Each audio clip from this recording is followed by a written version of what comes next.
नमस्कार, मैं हूं निपुण सहगल। सुप्रीम कोर्ट के अंदर से मैं एक अहम जानकारी आपके लिए लेकर आया हूं। वो जानकारी ये है कि उत्तर प्रदेश में दंगे के आरोपियों की संपत्ति पर चल रहे बुलडोजर पर फिलहाल कोई रोक नहीं है। सुप्रीम कोर्ट ने इस बारे में जमीयत उलेमाए हिंद की तरफ से दाखिल की गई याचिका पर यूपी सरकार को नोटिस तो जारी किया, लेकिन बुलडोजर कार्रवाई रोकने का कोई आदेश नहीं दिया है। सुनवाई के दौरान यूपी सरकार ने यह दावा किया कि जिन लोगों की संपत्ति को तोड़ा गया है उन्हें लंबे अरसे पहले इसका नोटिस दिया जा चुका था। जमीयत का यह दावा गलत है कि उपद्रव में नाम आने के चलते इन संपत्तियों को तोड़ा गया है।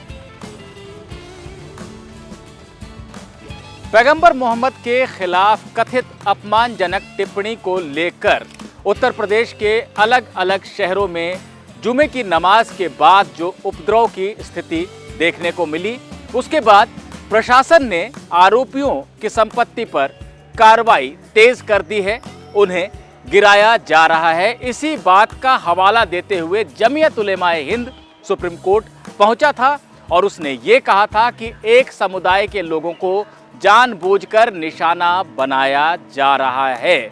इस याचिका पर सुप्रीम कोर्ट की अवकाशकालीन बेंच ने, जिसके अध्यक्ष थे जस्टिस एएस बोपन्ना और जिसके दूसरे सदस्य थे जस्टिस विक्रम नाथ, उसने आज सुनवाई की और जमीयत और यूपी सरकार के वकीलों की बातों को सुना। जमीयत उलेमाए हिंद की तरफ से 3 वकीलों हुजैफा अहमदी, नित्या रामाकृष्णन और सीयू सिंह ने अपनी बातें रखी। इन तीनों ही वकीलों ने ये कहा कि उत्तर प्रदेश में एक पैटर्न फॉलो किया जा रहा है, जहां पर किसी उपद्रव के बाद मुख्यमंत्री समेत तमाम आला पदों पर बैठे लोग ये बयान देते हैं कि उपद्रवियों को सबक सिखाया जाएगा। फिर प्रशासन बुलडोजर लेकर उनके मकानों या दुकानों पर पहुंच जाता है, उन्हें गिरा दिया जाता है और बाद में ये दावा किया जाता है कि ये निर्माण अवैध थे, इन्हें पहले नोटिस दिया गया था। यानी 2 विरोधाभासी बातें होती हैं। बड़े पदों पर बैठे लोग सबक सिखाने की बात करते हैं और प्रशासन निर्माण को गिराने के बाद कहता है कि निर्माण अवैध था, इसे लंबे अरसे पहले नोटिस दिया गया था। इन तीनों वकीलों ने सुप्रीम कोर्ट से यह मांग की कि कोर्ट ये कहे कि उत्तर प्रदेश सरकार नियम कायदों का पालन करे, क्योंकि जो कानून है वो ये कहता है कि जिसकी संपत्ति को गिराया जाना है उसे कम से कम 15 दिन का समय दिया जाता है ताकि वो खुद ही अपने अवैध निर्माण को हटा ले। ये समय 30 दिन का भी हो सकता है। इसके अलावा इस तरह का नोटिस देने से पहले भी जो आरोपी है अवैध निर्माण का, उसे सुनवाई का पूरा अवसर दिया जाता है। ये तमाम जो प्रक्रिया है उसका उल्लंघन हो रहा है और उपद्रव के बाद प्रशासन का बुलडोजर सीधे किसी के निर्माण पर पहुंच जा रहा है, उसे गिरा दिया जा रहा है। ये तक नहीं देखा जा रहा है कि जिस निर्माण को गिराया जा रहा है वो दंगे या उपद्रव के आरोपी का है भी या उसके किसी रिश्तेदार के नाम पर है।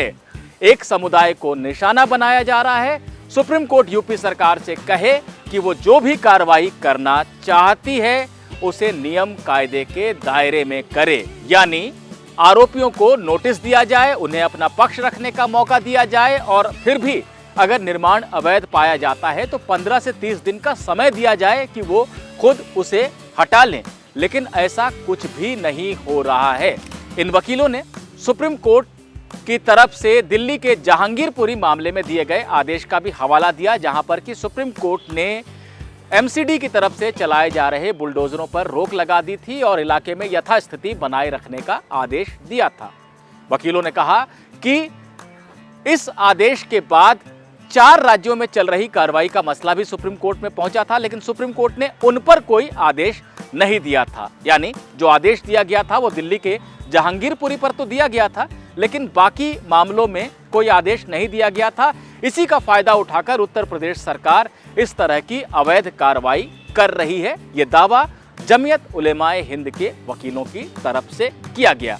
इन वकीलों की दलीलों को सुनने के बाद बेंच के अध्यक्ष जस्टिस एएस बोपन्ना ने कहा कि नोटिस तो मिलना चाहिए, ये तो कानून है, हम इस बात से सहमत हैं, लेकिन फिर बारी आई उत्तर प्रदेश सरकार के वकीलों की। उत्तर प्रदेश सरकार की तरफ से पेश हुए सॉलिसिटर जनरल तुषार मेहता और प्रशासन की तरफ से पेश हुए वरिष्ठ वकील हरीश साल्वे। तुषार मेहता ने कहा कि सबसे पहले सुप्रीम कोर्ट को यह देखना चाहिए कि यहां कौन आया है। यहां कोई भी ऐसा व्यक्ति नहीं आया है जो इस मामले में प्रभावित है।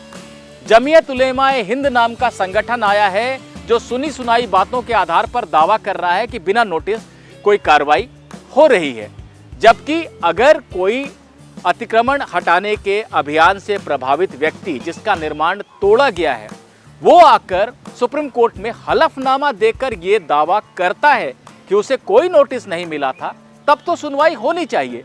लेकिन कोई संगठन आकर सबकी तरफ से ऐसा दावा कर दे, उसके आधार पर सुप्रीम कोर्ट को कोई आदेश नहीं देना चाहिए। हरीश साल्वे जो कि कानपुर और प्रयागराज प्राधिकरण की तरफ से पेश हुए थे, उन्होंने बताया कि जमीयत उलेमाए हिंद का दावा ही गलत है। जमीयत ये कह रहा है किसी को नोटिस नहीं दिया गया, लेकिन मैं आपको 3 प्रमुख उदाहरण देकर बता सकता हूं कि नोटिस दिया गया था। उसके बाद हरीश साल्वे ने प्रयागराज की एक संपत्ति का हवाला दिया जिसे उपद्रव के बाद गिराया गया है, लेकिन उन्होंने बताया कि इस संपत्ति को नोटिस मई के महीने में ही दिया जा चुका था और 25 मई को इसके विध्वंस का आदेश जारी हो चुका था, जब तक कि उपद्रव की कोई घटना नहीं हुई थी। उपद्रव की घटना हुई जून में, जिसके बाद कार्रवाई हुई।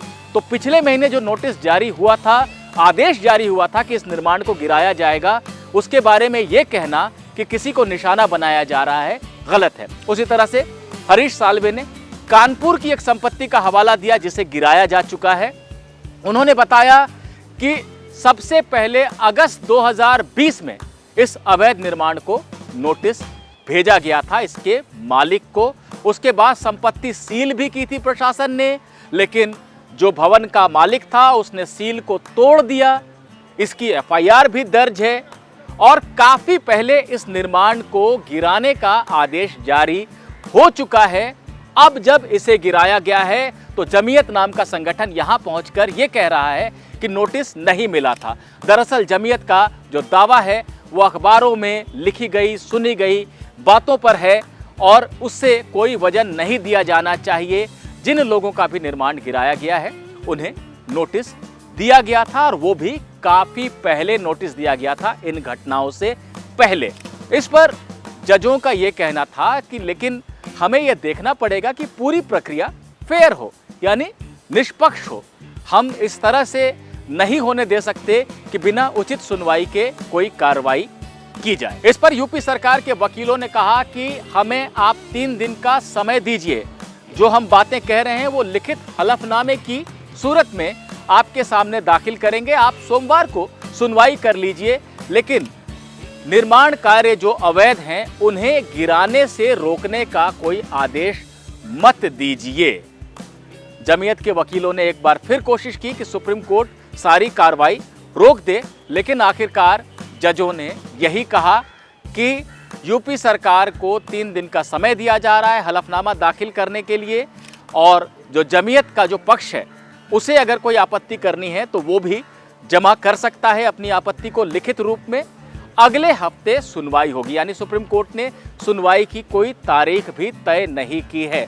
तो पूरी सुनवाई के दौरान कोर्ट का ये कहना कि कार्रवाई जो चल रही है यूपी में वो निष्पक्ष होनी चाहिए, उचित कानूनी प्रक्रिया के साथ होनी चाहिए, ये टिप्पणी कोर्ट ने जरूर की। लेकिन जब उत्तर प्रदेश सरकार के वकीलों ने ये बताया कि पूरी प्रक्रिया का पालन किया गया है, उसके बाद सुप्रीम कोर्ट ने कार्रवाई रोकने का आदेश देने से परहेज किया। सिर्फ यही कहा कि सुनवाई अगले हफ्ते होगी, यानी सुप्रीम कोर्ट अगले हफ्ते पूरे मामले को सुनेगा और अगले हफ्ते उसे अगर ऐसा लगता है कि प्रशासन की कार्रवाई जो हो रही है वो निष्पक्ष नहीं है और बिना उचित कानूनी प्रक्रिया के हो रही है तो उस पर रोक भी लग सकती है।